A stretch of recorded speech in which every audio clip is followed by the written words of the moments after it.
उसने कहा ये मेरा भाई है, जिस लड़के के साथ तुम्हारी नाजेबा वीडियो हैं तुम्हें पता है कि उसने मेरी बना के रखी हुई हैं, और वो तुम्हारे मुंह पे हाथ फेरता है, तुम्हें सूट ले देता है, तुम उसके मुंह पे हाथ फेरती हो, वो तुम्हें पैसे दे देता है। दूध रख देते हैं ना खुला, तो उसको बिल्ली ने भी चाटना है, उसको कुत्ते ने भी चाट। इसने समझा कि 14 अगस्त वाले वाकया के बाद मैं तो कतरीना कैफ बन गई हूं, मैं तो बहुत बड़ी स्टार बन गई हूं। इसको शर्म नहीं आई कि इसने चलते इंटरव्यू में, लाइव इंटरव्यू में बैठ के उसको अपना भाई बना लिया। वो इसलिए बनाया, इसने कहा यार मैं तो इतनी फेमस हो गई हूं, मुझे जियो वाले बुला रहे हैं, मुझे फलाने बुला रहे हैं, तो मैं तो बहुत बड़ी स्टार हो गई हूं, तो ये चूड़ा मुसल्ली काला कट्टा मेरे पीछे कहां पड़ जाएगा, पहले मैं इससे तो जान छुड़वाऊं ना। इसने उसको भाई कह के टाल दिया। रैम्बो का जो करैक्टर है वो अच्छा नहीं है। रैम्बो के बारे में मेरे साथ भी उसने कई दफ़ा फ्रॉड किया। आयशा अकरम रैम्बो को इस्तेमाल कर रही थी, वो खुद स्टार बनना चाहती थी, उसके अंदर ये चीज़ थी कि वो चापलूसी करती थी टिकटॉकरों की कि मैं किसी तरह फेमस हो जाऊं, तो रैम्बो के साथ साथ थी, वो रैम्बो का फ़ायदा उठा रही थी। और मेरा नहीं ख्याल कि वो इतनी कोई तगड़ी फैमिली से बिलोंग करती है कि वो 10 लाख रैम्बो को दे दे। हाँ, रैम्बो पैसे ज़रूर खाता है, वो लोगों को चूना ज़रूर लगाता है। तुम लोगों की वजह से हमारे मुल्क का नाम बदनाम हो गया, तुम दोनों घटिया लोगों की वजह से, तुम भी घटिया और रैम्बो भी घटिया। अस्सलाम वालेकुम नाजरीन, आप देख रहे हैं उर्दू ग्राम और मैं हूं आपकी मेज़बान परवशा। नाजरीन, आज हम बात करेंगे आयशा अकरम के केस पर।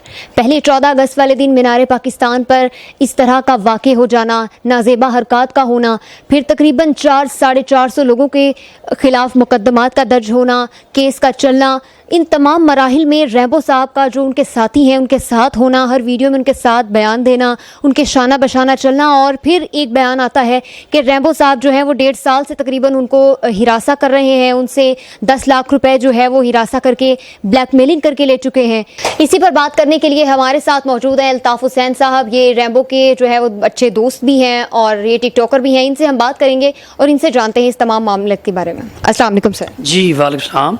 सर, आपने तमाम वाक़े सुना, आपने वीडियोस देखी जो वायरल हुई, जो उन्होंने बयानात दिए मुख्तलिफ मीडिया चैनल्स को, आप क्या समझते हैं कि फ़ेम हासिल करने के लिए या किसी भी वजह से जो है वो ये सारा कुछ कर रही हैं, क्या ये मुनासिब है?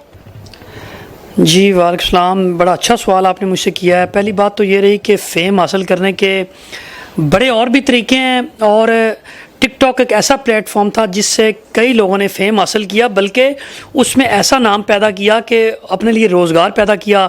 जुल्करनैन है, कमल आफ्ताब है, उर्दू पॉइंट पे बड़ा अच्छा काम कर रही हैं। तो मेरे ख़्याल में ये फ़ेम लेने के लिए नहीं, ये एक घटिया किस्म की इनकी सोच और हमारे मुल्क को बदनाम करने की एक साजिश ये लोग सामने लेके आए, जिसमें ये बुरी तरह फ्लॉप हुए।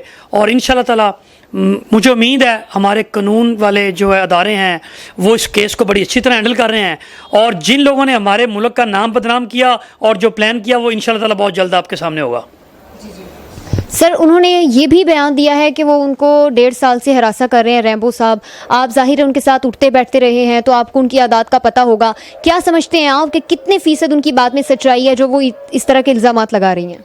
देखें जी, फर्स्ट डे जब मुझे रैम्बो मिला था तो उसने मुझे कहा, मैंने उसको इंस्टाग्राम पे रब्ता किया था। बेसिकली तौर पे मैं आपको बता देता हूँ कि रैम्बो टिकटॉक का स्टार है, वो 1 मिलियन का स्टार था। मैंने भी शुरू में जब मैं टिकटॉक यूज़ करना शुरू हुआ तो मेरे दिल में भी ख्वाहिश थी कि मैं मतलब मेरी वीडियो वायरल हो, मैं स्टारों के साथ उठूँ बैठूँ। तो मैंने भी उसको इंस्टाग्राम पे रब्ता किया। काफ़ी अरसे बाद जब इंस्टाग्राम का मैसेज पे मुझे रैम्बो का रिप्लाई आया तो रैम्बो ने मुझसे सबसे पहले आने के लिए लाहौर में किराया मांगा। मैं ये उसकी कोई तजलील नहीं करना चाह रहा, हो सकता है उसके वसाइल ऐसे ना हो। मैंने उसको किराया दिया, वो आया, मुझे मिला, मेरे साथ बैठा उठा। उसने मुझे बताया कि मैं पिंडी में रहा हूँ और पिंडी में मेरे अकाउंट हैक हो गए हैं। मेरी एक बहन बनी हुई थी, उसने मेरा अकाउंट हैक कर लिया है, एक बादशाह खान कोई नाम था उसका, उन्होंने मेरा अकाउंट हैक कर लिया। तो मैं बड़ा मजबूर हूँ, तंग हूँ। मेरे से जितना हुआ मैंने उसकी हेल्प की। उसने मेरे साथ यहाँ पे वीडियो भी बनाई, उसकी वीडियो वो वायरल हुई, 1 मिलियन तक गई। और रही बात आयशा अकरम की, आयशा अकरम से मैं आज तक मिला नहीं हूँ, और रैम्बो का जो करैक्टर है वो अच्छा नहीं है। रैम्बो के बारे में मेरे साथ भी उसने कई दफ़ा फ्रॉड किया, मेरे साथ कई दफ़ा एक जगह पे ऐसी भी जगह पे ले गया जहाँ पे मुझसे बदतमीज़ी भी कही, और मैं वो शेयर नहीं करना चाहता। मैंने इसलिए दरगुजर किया कि जो इज़्ज़तमंद लोग होते हैं वो इस तरह की चीज़ें सामने नहीं लेके आते। और अपने फेम के लिए ख़ास तौर पे टिकटॉक पे जब आप आते हैं तो आपके घर वालों को भी पता होता है, आपकी माँ को भी पता होता है, बहन बेटी मेरी कहाँ जा रही, सबको पता होता है। तो आयशा अकरम कोई इतनी बड़ी पर्सनैलिटी नहीं थी कि वो रैम्बो मतलब उसके साथ आयशा अकरम रैम्बो को इस्तेमाल कर रही थी, वो खुद स्टार बनना चाहती थी।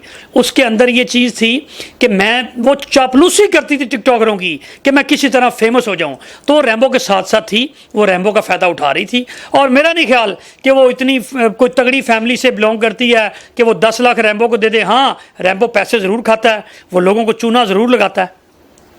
वो कह रही है नाजेबा वीडियोस मेरी बनाई उन्होंने 2-3 और उनकी वजह से मुझे हरासा करते रहे, फिर मुझे यकीन दहानी करवाई कि मैं उनको रिमूव कर दूंगा, मैं उनको ख़त्म कर दूंगा, लेकिन इस तरह का कोई मामला मतलब कि हुए नहीं, उन्होंने डिलीट नहीं किया।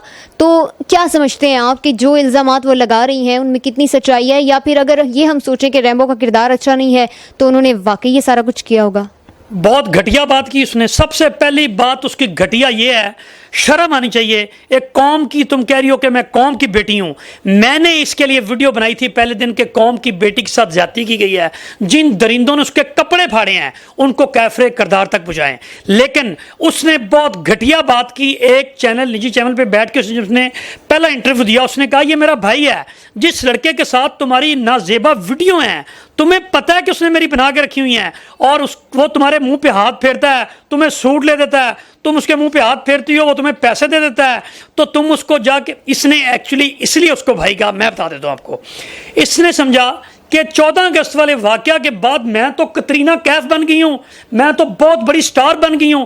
इसको शर्म नहीं आई कि इसने चलते इंटरव्यू में, लाइव इंटरव्यू में बैठ के उसको अपना भाई बना लिया। वो इसलिए बनाया, इसने कहा यार मैं तो इतनी फेमस हो गई हूं, मुझे जियो वाले बुला रहे हैं, मुझे फलाने बुला रहे हैं, तो मैं तो बहुत बड़ी स्टार हो गई हूं, तो ये चूड़ा मुसल्ली काला कट्टा मेरे पीछे कहां पड़ जाएगा, पहले मैं इससे तो जान छुड़वाऊं ना। इसने उसको भाई कह के टाल दिया। बाद में इसने आज ये मुद्दा खोला हुआ है, तो इस पे इसको शर्म आनी चाहिए। और हमारे कानूनी अदारे जो हैं उनको भी इंशाल्लाह ताला उम्मीद है, हमारा कानून बहुत अच्छा काम करता है और ये आपके सामने सच्चाई आएगी इंशाल्लाह ताला, कहीं ना कहीं ये गिल्टी जरूर पाएगी। सर, उन्होंने कहा कि ये मतलब कि मुझे लेके गया वहाँ पर, इसने जानबूझ के सारा प्लान किया हुआ था, प्री प्लानिंग के साथ ये सारा कुछ किया गया। जो रैम्बो है वो कह रहा है कि इनका अपना प्लान था, ये किसी और के साथ जाना चाह रही थी, उसके भाई की जो डेथ हुई है उसी दिन, तो उस वजह से इसको मेरे साथ मजबूरी में जाना पड़ा, मेरी कोई प्लानिंग नहीं थी। इसने प्लान किया था कि इस तरह से मिसबिहेव करने के लिए लोगों को मजबूर करूंगी, फिर जितने भी लोग जो है वो इस इल्ज़ाम में गिरफ्तार होंगे या जिन पे मुकदमा चलेगा उनसे मैं पर पर्सन के हिसाब से 5 लाख रुपए लूंगी। आप क्या समझते हैं, रैम्बो सही कह रहा है या आयशा अकरम सही कह रही हैं? मेरे ख्याल में ये बयान ठीक है, क्योंकि रैम्बो भी पैसे खाता है। एक्चुअली जो हमारे गरीब बच्चे हैं जिनको टिकटॉक पे फेमस होने का, क्योंकि हमारे मुल्क में जिसके पास टैलेंट होता है उसकी कोई कदर नहीं करता। लड़कियां खास तौर पे इसलिए आगे आ जाती हैं, वो भी मजबूर होके अपने आप को पता नहीं कहां कहां से गुजार के आती हैं, तो वो जाके किसी मुकाम पे पहुंचती हैं। और आजकल हर गरीब बच्चा, हर गरीब बेटी चाहती है कि मैं किसी ना किसी तरह फेमस हो जाऊं। घर की ऐसी मजबूरियां होती हैं, बेटियां बाहर निकलती हैं, लेकिन उसका मतलब ये नहीं है कि आप अपने ऐसी वीडियोज़ बनाएं कि आपको लोग ब्लैकमेल करते रहें। और आज के दौर में इतनी जदीद टेक्नोलॉजी, हर रोज़ हमारे टीवी चैनल्स बता रहे होते हैं कि आपने इसके साथ नहीं जाना, ऐसे नहीं करना, बच्चों के बारे में बताया जा रहा होता है, ड्राइवर के साथ बच्चों को अकेले नहीं भेजना। तो आपकी कोई बंदा नजेबा वीडियो बना ले और आप उसके साथ 3 साल घूमते रहें, आप फेमस होने के चक्कर में वो वीडियोज़ को भूले रहें, फिर जब एकदम से आपके साथ कोई वाक़या हो जाता है तो आप उसको बैठे लाइव शो में भाई कह देते हैं, तो आपको उन वीडियोज़ का नहीं पता होता कि जिसको मैं भाई कह रही हूँ इसके साथ तो मेरी नाजेबा वीडियो है। क्या आपकी शर्म तब मर गई थी? आपके अंदर क्या, आपकी गैरत कहाँ गई? आपने सोचा क्यों नहीं? आप एक मुस्लिम मुल्क से तल्लक रखती हैं, मुसलमान हैं आप दावे कर रही हैं कि यहाँ पे बेटियों के रेप होंगे, मैं उनके लिए आवाज़ बनूंगी। तो ये इसने बहुत घटिया बयान दिया। और पैसे लेने वाली जो बात है ये बिल्कुल हकीकत है। रैम्बो तो ऑलरेडी लोगों से पैसे लेता है और ब्लैकमेलर है, वो बहुत बड़ा लोगों से पैसे खाता है, लड़कों से, बेचारे गरीबों से, कि मैं आपको फेमस कर दूंगा। उसने मुझे भी कहा था मैं आपकी वीडियो यहाँ तक ले जाऊँगा, वहाँ तक ले जाऊँगा। उसने मुझसे भी पैसे खाए हुए हैं, लेकिन मुझे उसकी बुराई नहीं करनी चाहिए, क्योंकि मैंने ना टिकटॉक से कमाई करके खानी है और ना मुझे आदत है। और रही बात जिन बंदों के ऊपर इन्होंने पर्चे करवाए, उनमें से कुछ बच्चे ऐसे होंगे जो वहां पे खेलने कूदने गए होंगे। मनारे पाकिस्तान हमारा दिल है, हम वहां जाते हैं जोशो खरोश से। 14 अगस्त वाले दिन लोग वहां पे जाते हैं, बच्चे गए होंगे, खेल कूद रहे होंगे, तो इन लोगों ने इनको पर्चे में नॉमिनेट कराया। सारी जिंदगी के लिए जहां पे जाएंगे वो फिंगरप्रिंट लगाएंगे, उनका पर्चा शो हो जाएगा। उसका कौन जिम्मेदार है? क्या तुम लोगों की इज्जत है? उनकी कोई इज्जत नहीं है। कोई बच्चे उसमें से ऐसे होंगे जो माँ बाप की इकलौती औलाद होंगे, वाहिद वसीला होंगे, उनको नौकरियां नहीं मिलेंगी। तुम लोगों की वजह से हमारे मुल्क का नाम बदनाम हो गया। तुम दोनों घटिया लोगों की वजह से, तुम भी घटिया और रैम्बो भी घटिया, और तुम लोगों का प्लान दोनों का ही था हमारे मुल्क को बदनाम करने का, जस्ट अपने फेम हासिल करने के लिए और फॉलोअर हासिल करने के लिए। हो सकता है इसके पीछे कोई बहुत बड़ा मकसद भी हो, इंशाअल्लाह ताला हमारे कानूनी इदारे शायद वो भी निकाल लें।